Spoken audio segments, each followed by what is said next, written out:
10 de la mañana, 44 minutos. Escuchemos a continuación las declaraciones que diera esta mañana el exministro de Justicia, ex canciller también Diego García Sayán. Él se refirió sobre el enunciado, en todo caso, una campaña en su contra por parte de sectores ligados a la mafia fujimontesinista. Eso además nos pone de manifiesto que si es que el gobierno de transición, como alegan quienes dirigen esta campaña, hizo concesiones, nadie se explica entonces por qué vivimos casi todos los 8 meses con huelgas de hambre y amotinamientos al interior de la base naval del Callao. Si estaban tan contentos y había tantas concesiones, eso no tendría ninguna explicación. Y tercero, el Ministerio de Justicia no podría, aunque lo hubiera querido, dar concesiones en la base naval porque todas las reglas estaban fijadas en ese entonces, ahora el régimen es distinto, exclusivamente por las autoridades militares, el Consejo Supremo de Justicia Militar y la Marina de Guerra del Perú. Es decir, se ocultó esto por medidas de seguridad. Por razones de seguridad, clarísimo. Y así las huelgas que se produjeron en el mes de febrero, en el mes de marzo, en el mes de abril, que son todos hechos reales, de los que ahora se puede hablar, en ese momento eran elementos que afectaban seriamente la seguridad interna.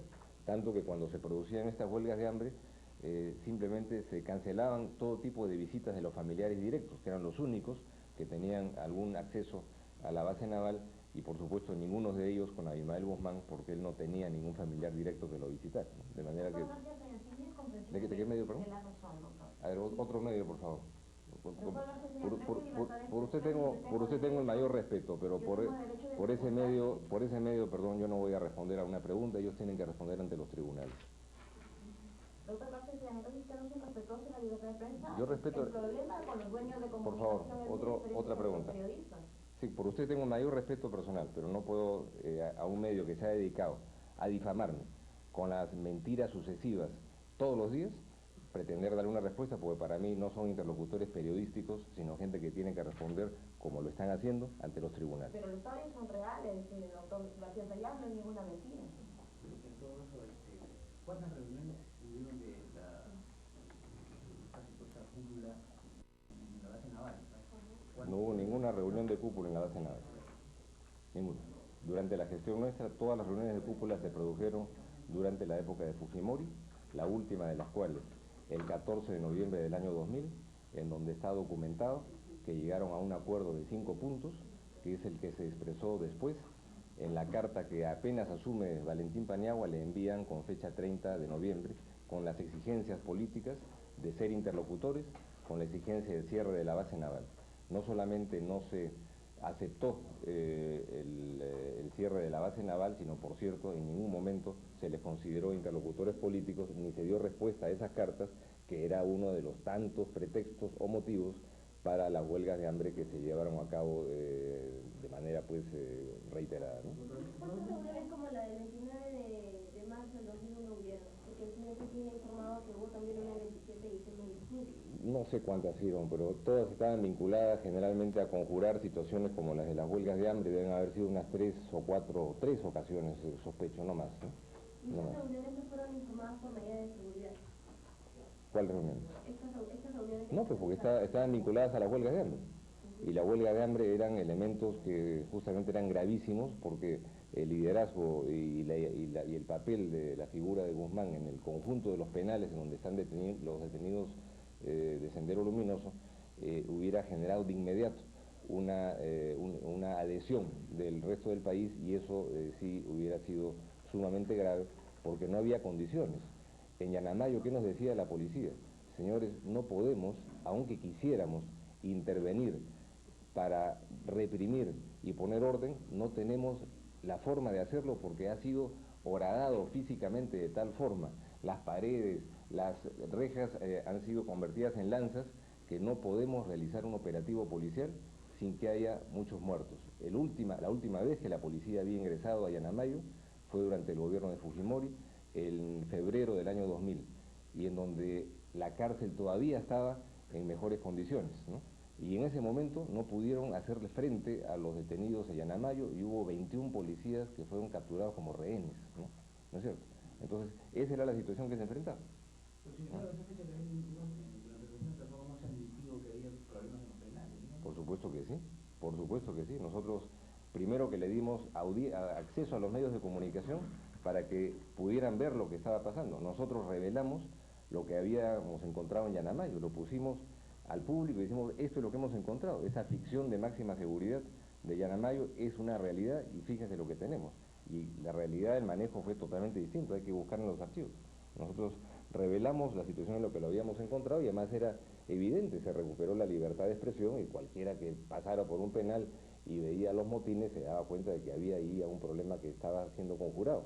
El 28 de julio del año 2001, cuando termine nuestra gestión, entregamos un sistema penitenciario no ejemplar, porque no existe un sistema penitenciario ejemplar en ningún país de América Latina, pero sí un sistema penitenciario ordenado, con un nuevo reglamento de ejecución penal dictado para que se establecieran justamente distintas gradaciones en función del tipo de delito, un régimen cerrado ordinario, un régimen cerrado especial, que ya se podía aplicar porque en Castro, por ejemplo, ya habíamos restablecido ciertas condiciones de infraestructura como puertas, paredes y rejas que permitían hablar de régimen cerrado. Antes era pues un chiste, porque no existían ni puertas ni rejas y mucho menos candados, ¿no? Entonces, ¿qué régimen cerrado podía haber si no se les podía encerrar en una celda, ¿no? Doctor, ¿por qué el señor Javier Zuluaga fue tan conflictivo con los senderistas?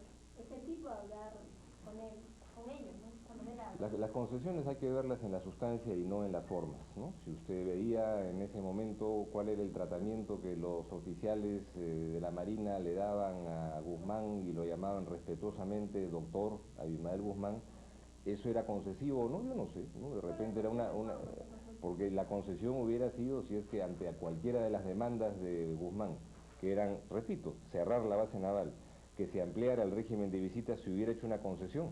Una cosa era decirle su demanda es inaceptable y otra cosa era decirle, bueno, lo vamos a estudiar y que quedara la situación igual.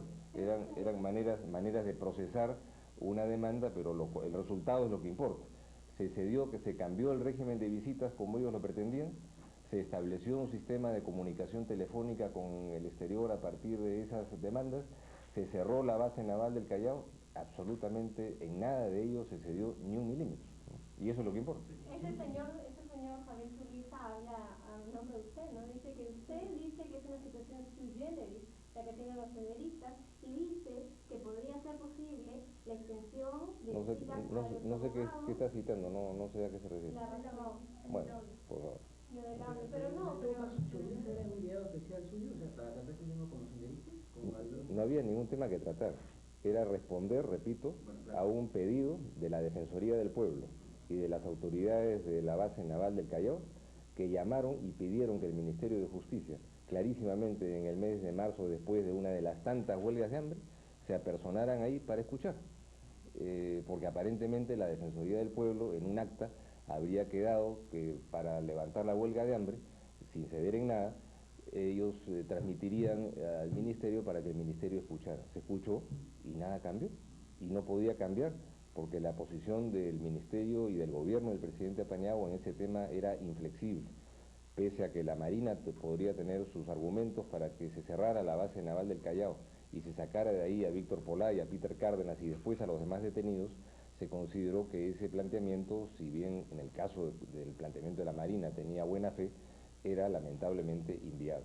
Por supuesto, no era lo mismo, ni es comparable con la exigencia de los terroristas de cerrar la base naval, que tenía por propósito obvio poder contactarse con todas sus huestes en una cárcel común, ¿no? Una pregunta, ¿a quién atribuye usted esta filtración de los carteles que ahora se circulan, de una campaña de Bueno, aparentemente hay según las versiones que han salido ayer publicadas en la propia revista Somos, según Somos, los hermanitos Wolfenson son los que estarían repartiendo esos audios, ¿no? De manera que no sé cómo lo han conseguido, ya tendrán sus redes oscuras, ¿no? Pero yo no quiero aquí especular, sino estoy repitiendo lo que he leído en Somos de ayer, que le atribuyen la autoría de la difusión, que obviamente es parte pues, de esta campaña de desprestigio, ¿no? Que no me... ¿Por tomarse alguna medida legal, digamos? No, ya hay una querella judicial instaurada contra La Razón y sus directivos, por eso ellos que respondan ante los tribunales como les corresponde, ¿no? ¿Cómo que no?